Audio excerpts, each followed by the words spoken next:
Sudah keluar dari koridor ini. Iya, MK, ya, keluar dari otoritas atau kewenangan yang dimiliki oleh MK. Oh, iya. Jadi dipanggilnya 4 menteri itu. 4 menteri tadi itu bukan mengadili hasil pilpres, tapi mengadili Presiden Jokowi dalam program bansosnya.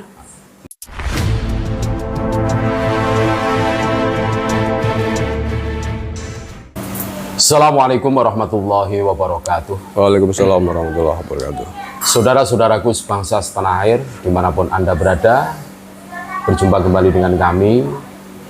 Dan Alhamdulillah pada kesempatan kali ini kami berjumpa dengan beliau, Gusmar, KPN Nusantara. Bagaimana kabarnya, Gus? Alhamdulillah baik-baik, Kang Bejo. Masih semangat puasanya? Ya, harus. Detik-detik. Tinggal beberapa hari lagi. Beberapa hari lagi ya, Gus. Kita akan ngobrol-ngobrol sedikit tentang perpolitikan di Nusantara, di NKRI ini ya, Gus ya. Mumpung ketemu dengan beliau, Gusmar, kita akan ngobrol tentang itu, Gus. Kami akan menanyakan tentang pemanggilan 4 orang menteri Kabinet Jokowi oleh MK. Ini menurut pandangan Gusmar ini gimana ini? Oke. Yang tadi siang ya? Yang tadi siang itu ya, betul. Iya.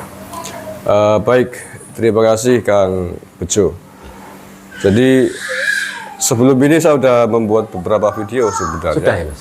Saya menyayangkan, benarnya tidak sepakatlah dengan langkah Mahkamah Konstitusi memanggil sejumlah menteri terkait dengan tuntutan atau gugatan dari pihak 01 dan 03. Mengapa saya tidak sepakat? Karena sudah out of context. Sebenarnya tidak ada perlunya menurut saya kalau melihat dari otoritasnya Mahkamah Konstitusi dengan para menteri itu. Keluar dari job deskripsinya, tupoksinya, tugas orang fungsinya. Tupoksinya Mahkamah Konstitusi kan mengadili sengketa hasil pilpres. Ya. Hasil pilpres kita tahu semua, yakni bahwa Prabowo Gibran mendapatkan 96 juta, Anies Muhaimin 40 juta, sekian, dan Ganjar Mahfud 27 juta, sekian. Mestinya yang dipanggil adalah pihak-pihak yang punya urusan dengan hasil pilpres itu. KPU seperti ya, misalkan Cak Imin atau pasangan Anies Muhaimin tidak puas, tidak terima mendapatkan 40 juta sebagaimana yang diumumkan oleh KPU itu. Angka-angka tadi itu adalah angka yang diumumkan secara resmi oleh KPU. Misalkan pihaknya Ganjar atau Anies mengklaim kubu kami atas hitungan tim kami mendapatkan 60 juta. Ya, ini kok cuma diumumkan 27 juta. Ini nggak benar ini. Ada yang salah. Nah, kemudian baik kubunya Anies ataupun kubunya Ganjar memiliki data fakta untuk membela hujahnya, punya hujah untuk membela argumentasinya itu. Data-data yang menunjukkan bahwa mereka punya angka yang berbeda. Punya angka 60 juta misalnya. Yang lebih tinggi ya, Nah, itu jobnya Mahkamah Konstitusi di situ mengadili hasil pilpres, sengketa pilpres hasilnya, bukan prosesnya, bukan tuduhan kecurangan sebelum hasil. Kalau tuduhan-tuduhan yang selama ini dituduhkan oleh pihak pemohon, itu kan tuduhan-tuduhan kecurangan TSM kan, terstruktur, sistematik dan masif. Itu kan tuduhan pelanggaran pemilu sebelum hasil. Nah, itu mestinya larinya ke Bawaslu. Ini sudah berkali-kali saya sampaikan. Makanya seperti pemanggilan yang tadi dilakukan, menurut saya sudah dari itu situ aja ya, belum masuk materi, nggak masuk. Apa urusannya para menteri ini dengan hasil pilpres? Apa kecuali Menteri Sri Mulyani misalkan memang berurusan dengan angka-angka itu. Jadi menurut saya itu hasil sidang Mahkamah Konstitusi tadi itu bukan sedang mengadili hasil pilpres. Sengketa pilpres. Itu mengadili Presiden Jokowi dalam program bansos itu. Karena menterinya Pak Jokowi kan itu kan. Iya, tentu saja lah ya, hari ini menterinya semuanya Pak Jokowi. Itu yang tadi dilakukan oleh Mahkamah Konstitusi, menurut saya adalah mengadili Presiden Jokowi dalam program bansosnya itu. Padahal para menteri itu tadi sudah menjelaskan semuanya tentang bansos, jumlahnya 496 T. Terus peruntukannya untuk apa saja. Oh iya. Saya ntar dulu ya. Sama abang dulu. Sama abang dulu. Ntar. Iklan dulu. Iklan dulu ya. Ini ada cucu beliau. Nih. Dah. Nah. Berarti sudah keluar dari koridor ini. Iya, MK, ya? keluar dari otoritas atau kewenangan yang dimiliki oleh MK. Oh, iya. Jadi dipanggilnya 4 menteri itu. 4 menteri tadi itu bukan mengadili hasil pilpres, tapi mengadili Presiden Jokowi dalam program bansosnya. Mengarah ke situ indikasinya iya, ya. bukan mengarah lagi. Sudah jelas tadi dari pertanyaan-pertanyaan yang dilakukan oleh para hakim kepada para menteri yang hadir. Itu mengcopy paste seluruh pertanyaan yang diajukan oleh pihak pemohon. Oh iya. Jadi mengadili para menteri terkait bansos. Ini menurut saya kan menyimpang.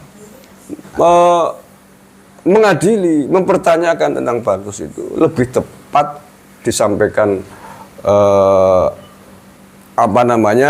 acaranya, forumnya di gedung DPR.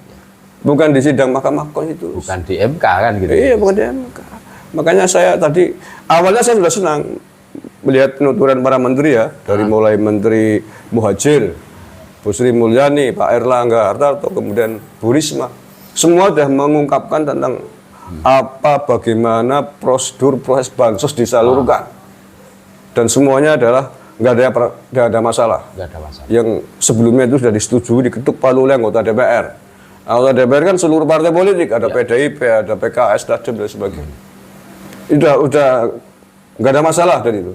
Tapi yang menjadi masalah setelah itu, kemudian yang dipertanyakan oleh Majelis Hakim Mahkamah Konstitusi adalah mempertanyakan hampir semua yang ditanyakan oleh pihak pemohon. Jadi semacam kepanjangan tangannya pemohon gitu loh. Mengcopy paste pertanyaan pemohon. Iya, pemohon mengadili.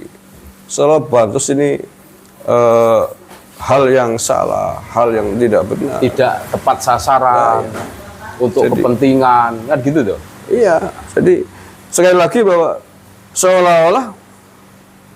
bukan seolah lagi, persidangan Mahkamah Konstitusi tadi itu sedang mengadili bansosnya Pak Presiden Jokowi.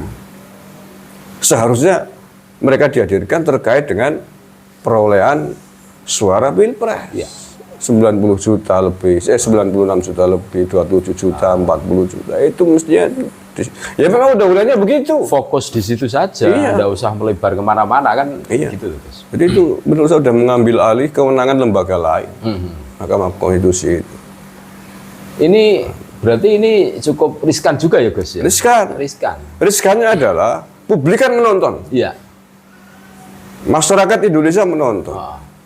Lama-lama kebablasan Mahkamah Konstitusi. Pentafsiran itulah melakukan pekerjaan yang bukan kewenangannya, bukan otoritasnya. Ikut-ikutan menyerang Presiden Jokowi. Ini bisa rawan. Kalau 96 juta pendukungnya Prabowo, kemudian nggak terima, lama-lama nggak sabar, terus gugat pulang, duduk ke kantor Mahkamah Konstitusi, kan berbahaya. Bahaya untuk keamanan dan kondusivitas NKRI tentunya. Iya. Makanya kalau menurut saya sudahlah Mahkamah Konstitusi back to basic. Back to basicnya sebagai Mahkamah Konstitusi dalam hal urusan sengketa pilpres ya kembali ke fokus jobnya. Iya, job. Kembali ke tugasnya mengadili sengketa hasil pilpres. Sejak awal sampai hari ini kita belum pernah menemukan tanya jawab tentang hasil pilpres yang disengketakan, yang dipersoalkan oleh pihak pemohon. Protesnya mereka di mana? Di mana ya? Tentang hitung-hitungan suara. Kecurangannya di mana? Misalkan Ganjar kan dapat 27 juta, Ya. nggak terima, ini curang di Jawa Tengah misalkan. Data saya mendapatkan 30 juta, ini kok di KPU cuma 6 juta misalkan. Nah, disodorkan di situ data faktanya untuk membuktikan data-data yang dia miliki. Mestinya begitu. Iya. Makanya dari awal kemarin saya udah nggak beres ini Mahkamah Konstitusi. Ya memang dalam persidangan tadi pihak pemohon baik 01 maupun 03 itu tidak boleh mengajukan pertanyaan. Iya. Karena kehadiran para menteri itu adalah atas kehendak dan kebutuhannya Majelis Hakim Mahkamah Konstitusi. MK itu. Tetapi bahwa dengan para hakim mengajukan pertanyaan-pertanyaan, mengcopy paste apa yang sebelumnya dipertanyakan oleh Pemohon. sama saja menurut saya. Hanya pindah mulut saja. Pindah mulut. Seolah-olah menjadi kepanjangan tangan, menjadi petugasnya 0103 kalau saya amati begitu loh. Dan menurut saya itu nggak sehat lah, nggak fair. Nggak fair. Karena itu bukan sedang mengadili sengketa hasil pilpres, tapi sedang mengadili Presiden Jokowi dalam hal bansos. Bansos itu program yang sangat ditunggu-tunggu oleh masyarakat bawah. Ditunggu-tunggu oleh masyarakat yang tidak mampu. Karena sudah berjalan sekian tahun, bukan hanya kemarin. Kecuali sebelumnya tidak pernah ada bansos, tiba-tiba mau pemilu ada bansos. Itu patut dipertanyakan. Ya, patut diduga. Kalau itu sudah berjalan bertahun-tahun. Ya, semenjak Pak Jokowi jadi presiden. Ya, sebelum itu bahkan sudah. Zaman SBY sudah ada BLT kan. Iya. Dan lain sebagainya. Kenapa baru sekarang dipertanyakan? Itu dia. Terus didramatisir seakan-akan bansos itu dijadikan alat kan gitu dah. Ya. Endingnya kan seperti itu. Untuk kemenangannya Prabowo Gibran kan. Ya. Sudah kayak gitu nggak punya data lagi. Misalkan begini, di tempatnya Kang Bejo misalkan di Purwokerto Selatan, ada pihak yang menemukan pembagi bansos, kemudian sambil bagi, sambil bawa stiker, stikernya capres tertentu, kemudian dibagi, kalau mau terima bansos harus nyoblos stiker ini. Lah itu masalah. Tapi apakah ada data itu? Kan tidak ada. Tidak pernah ada. Dari sidang pertama sampai hari ini belum ada yang mengajukan data itu. Jadi hanya secara umum saja semuanya dituduh bansos ini adalah dimobilisasi untuk kemenangannya Prabowo Gibran, tapi tidak sanggup menyodorkan bukti faktanya. Itu kan tidak adil, tidak fair.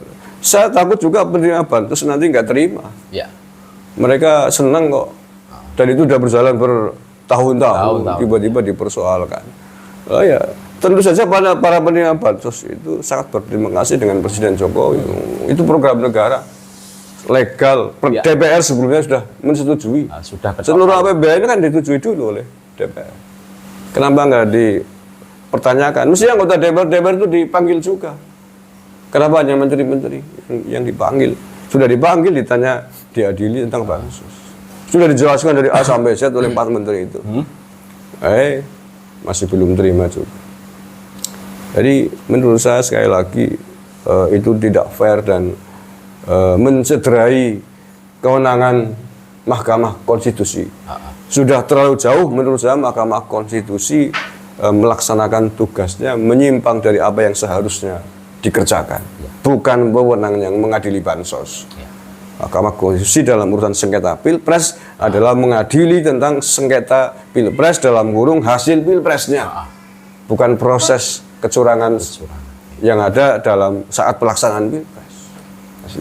Sebenarnya isu bansos dijadikan alat itu sebenarnya sudah lama tuh Gus. Ya sejak masa kampanye itu. Masa kampanye kan. Masa kampanye oleh pihak 0103 dan menjadi sangat masif. Pasca pilpres selesai, jago mereka kalah. Jadi intinya menurut saya karena jago mereka kalah. Coba kalau jago mereka menang mungkin nggak akan mempersoalkan. Pasti akan ngomong bahwa bansos itu bagus, nggak ada hubungannya dengan pemilu. Ini yang menjadi catatan kami, Gus. Lagi-lagi mereka itu kok dari dulu loh, algoritmanya itu selalu TO-nya itu Pak Jokowi. Ini kan menarik ini. Ya karena Pak Jokowi terutama kan pihak pemohon itu menganggap bahwa kehadiran Pak Jokowi ikut membantu kemenangan Prabowo Gibran. Walaupun ya memang dalam konteks psikologi masa tahulah yang wakil Pak Prabowo kan anaknya Pak Jokowi. Ya tentu saja publik akan menilai bahwa oh ternyata Pak Prabowo didukung oleh Pak Jokowi secara tidak langsung. Dan dari fakta di lapangan saya temukan mengapa banyak yang memilih Prabowo karena melihat Pak Jokowi. Ya. Di situ ada Pak Jokowi, ada anaknya Pak Jokowi. Dan itu wajar-wajar aja, sah-sah saja. Boleh-boleh saja. Wah. Anaknya Pak Jokowi juga punya hak politik yang sama. Artinya bahwa Pak Jokowi masih dicintai oleh masyarakat. Masyarakat. Buktinya anaknya masuk dipilih. Oke, terus ya jadi ya guys. Jadi walaupun anaknya presiden kalau nggak dicintai masyarakat, ya nggak akan jadi. Nggak akan jadi. Ya contohnya Megawati dulu kan anaknya presiden juga, mantan anaknya mantan presiden, nggak jadi juga dulu kan. Artinya nggak dicintai oleh rakyat. Kan begitu. Nah, yang kayak gitu-gitu mestinya dicontoh oleh para politisi bagaimana agar anaknya ketika maju dapat dipilih juga ya berbuat baiklah kepada masyarakat yang sepanjang perbuatan baiknya itu tidak melanggar undang-undang konstitusi. Ya kayak bansos ini kan nggak ada yang dilanggar. Para menteri tadi telah menjelaskan secara rinci tentang mulai dianggarkan untuk apa saja jumlahnya. Semuanya benar dan disetujui oleh DPR. Kok dipersoalkan? Mempersoalkan orang baik, mempersoalkan hal yang baik ini kan lucu. Nggak lucu. Mestinya kan didukung. Oke Gus, mungkin ini insya Allah ini bisa diterima wawasan-wawasan dari Gus Mar tentang pemanggilan 4 orang menteri kabinet Pak Jokowi yang di situ menurut Gus Mar ini sudah keluar dari konteks, keluar dari koridor topik awal ya Gus ya. Ya, keluar dari koridor tugas dan kewenangannya Mahkamah Konstitusi yang seharusnya mengadili hasil pilpres, sengketa hasil pilpres, bukan mengadili bansos. Bukan. Lalu apa urusannya Mahkamah Konstitusi dengan bansos?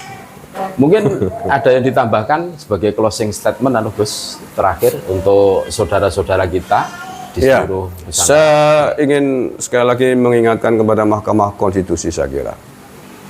Jangan diterus-teruskan lah. Ini saya kira sudah sidang terakhir. Sebentar lagi Mahkamah Konstitusi akan ngetok palu, memutuskan sengketa pilpres ini. Tetaplah pada koridor yang diberikan amanahnya undang-undang kepada Mahkamah Konstitusi, ya ini mengadili tentang hasil pilpres, jangan yang lain-lain. Karena apa? Pak Prabowo pendukungnya 96 juta. Ya. Jangan main-main. Kalau kemudian sampai tuntutannya kan membatalkan hasil pilpres, mencoret Prabowo Gibran, agar dia laksanakan pemilu ulang. Kalau sampai itu kok kemudian dikabulkan gara-gara bansos, itu namanya mau bikin gaduh, mau bikin ricuh bangsa dan negara. Keutuhan bangsa dan negara segala-galanya. Jauh lebih penting di atas semuanya. Maka tetaplah Mahkamah Konstitusi membuat keputusan. Jangan lari dari tugas pokok fungsinya. Oke. Itu aja saya kira. Terima kasih. Mungkin itu obrolan kami dengan Gus Mar, KPN Nusantara. Mudah-mudahan Indonesia tetap kondusif, aman. Amin. Terus MK tetap sesuai dengan tupoksinya, selalu menjaga kondusivitas keamanan biar tidak melebar kemana-mana tentunya. Ini yang kami harapkan. Amin, amin. Dan tetap NKRI harga mati. Terima kasih banyak Gus atas obrolannya. Mudah-mudahan bermanfaat. Sehat selalu Gus. Amin. Terima kasih. Sama. Terima kasih saudara-saudaraku semua sebangsa setanah air. Mungkin cukup sekian dari kami dan bersama Gus Mar KPN Nusantara. Terima kasih banyak. Selamat menunaikan ibadah puasa tentunya bagi yang menjalankan saudara-saudaraku semua. Terima kasih. Wassalamualaikum warahmatullahi wabarakatuh. Waalaikumsalam warahmatullahi wabarakatuh.